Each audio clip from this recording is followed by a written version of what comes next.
வணக்கம். சிம்ம ராசி குரு பெயர்ச்சி பலன்கள் 2025 வருகின்ற 11ஆம் தேதி 5ஆம் மாதம் 2025 குரு பகவான் பெயர்ச்சி பெறுவார்.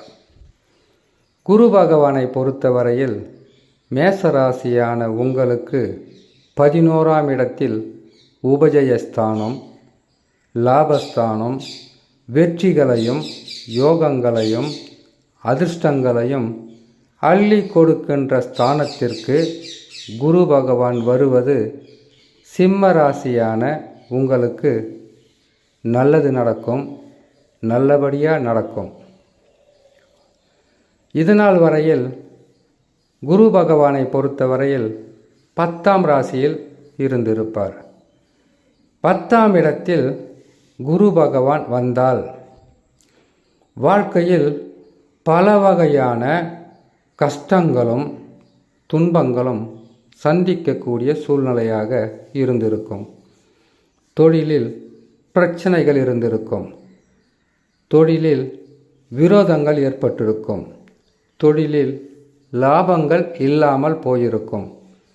எடுக்கிற முயற்சிகளில் உங்களுக்கு தோல்வியும் பின்னடைவும் மன கஷ்டங்களும் அதிகமாக கொடுத்திருப்பார் குரு பகவான். குரு பகவானை பொறுத்தவரையில் 10ஆம் இடத்திற்கு வந்தால் தொழில் மாற்றம், வீடு மாற்றம், இடமாற்றம், வாழ்க்கையில் மாற்றங்கள் இல்லாமல் இருக்கவே இருக்காது. அது எந்த ராசிக்காரர்களாக இருந்தாலும் சரி. சிம்ம ராசியான உங்களுக்கு பல வழியில் பொருளாதார நெருக்கடி, காசு பணம் இல்லாத நிலை, விரயங்களும் வீண் செலவுகளும், குடும்பத்தில் பிரச்சனைகளும், தேவையில்லாத குழப்பங்களும் அதிகரித்து இருந்திருக்கும்.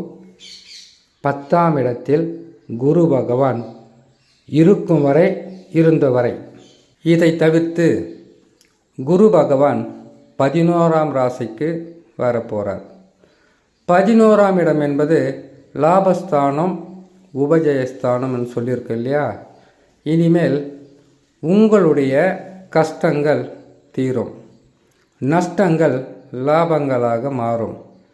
உங்களுக்கு இருந்து வந்த நோய்கள் விலகும், கடன் தொல்லைகள் தீருவதற்குண்டான வழியும் அதற்குண்டான வாய்ப்பும் குரு பகவான் தருவார். குடும்பத்தில் சந்தோஷம் இனிமேல் உங்களுடைய எண்ணம் போல் இருக்கும். செய்கின்ற தொழிலாகப்பட்டது வருமானத்தை அதிகமாக கொடுக்கும். எண்ணற்ற நற்பலன்களை சிம்ம ராசியான உங்களுக்கு குரு பகவான் செய்வார்.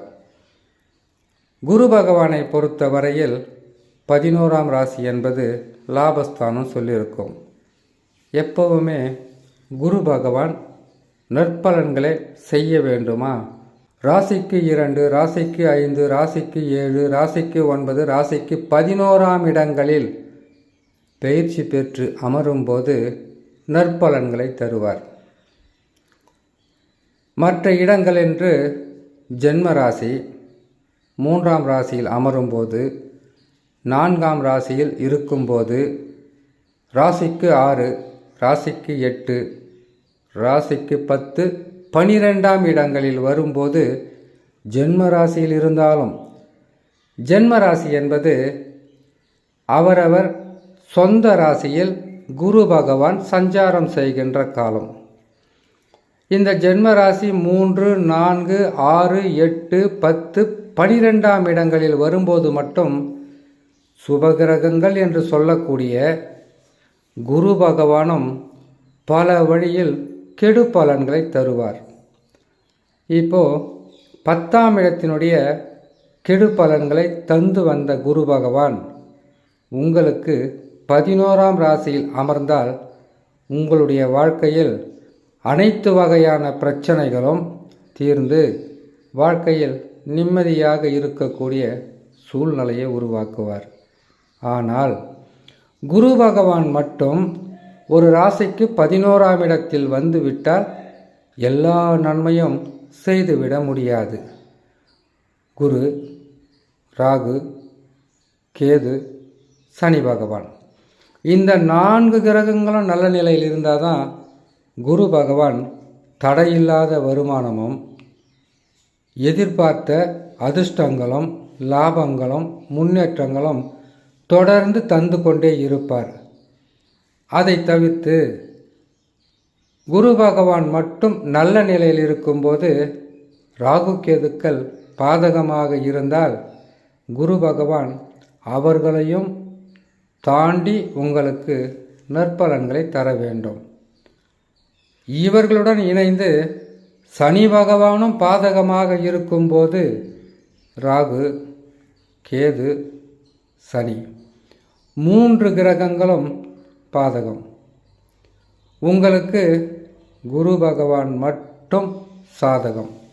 இப்போ 3 கிரகங்களும் கெடு பலன்களை தரும்போது குரு பகவான் மட்டும் அவர்கள் கொடுக்கின்ற கெடு பலன்களை தடுத்து அவர்கள் செய்கின்ற தீய பலன்களை அதையும் தடுத்து உங்களையும் காப்பாற்றக்கூடிய மிகப்பெரிய ஒரு பொறுப்பில் குரு பகவான் இருப்பார்.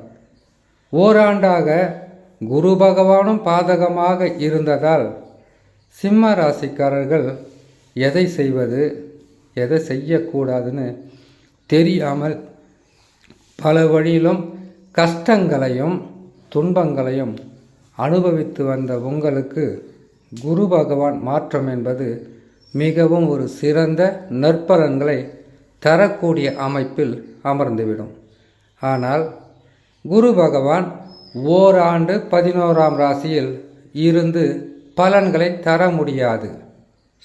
காரணம், குரு பகவான் பயிற்சி பெற்று அமர்ந்த 5 மாதங்களுக்கு பிறகு அவர் வக்ரம் பெறுவார் அல்லது அதிசாரம் பெறுவார். அப்படி பெறும்போது 5 அல்லது 6 இந்த மாதங்கள் வரைக்கும் நற்பலன்கள் என்பது நடந்து கொண்டே இருக்கும், கிடைத்து கொண்டே இருக்கும். அதற்கு பிறகு குரு பகவானும் உங்களுக்கு கொஞ்சம் கொஞ்சமாக நற்பலன்களை குறைத்து கொண்டு வருவார். அந்த நேரத்தில் உங்களுடைய சொந்த ஜாதகத்தில் தசா வலிமையாக இருந்தால் பெரிய பாதகம் சொல்ல முடியாது, ஓரளவுக்கு தான் கஷ்டங்களாக இருக்கும். எப்பவுமே கிரகங்கள் மாறுபடும் போது பயிற்சி பெற்று பலன்களை கொடுக்கும்போது நீங்கள் உங்களுடைய சொந்த ஜாதகம் நல்லா இருக்கா இல்லையா என்பதை ஒரு முறை பார்த்துக்குங்க. அப்படி இல்லாமல் இருந்தால், நன்றாக இல்லாமல் இருந்தால் பொறுமையாக இருக்கணும். குரு பகவான் 11ஆம் இடத்திற்கு வரும்போது பல நன்மைகளை செய்வார். அந்த நன்மைகள் உங்களை காப்பாற்றிக் கொள்வதற்குண்டான வழியாகவும் பிரச்சனைகளிலிருந்து மீண்டு வருவதற்குண்டான வழியாகவும் எடுத்துக்கொண்டால் அடுத்த குரு பயிற்சி மற்ற கிரகங்கள் தரக்கூடிய கெடு பலன்களிலிருந்து முழுமையாக சிம்ம ராசியான உங்களை காப்பாற்றிக் கொள்ளலாம் என்று சொல்லி இன்னொரு நல்ல பதிவில் உங்களை நான் சந்திக்கிறேன். நன்றி, வணக்கம்.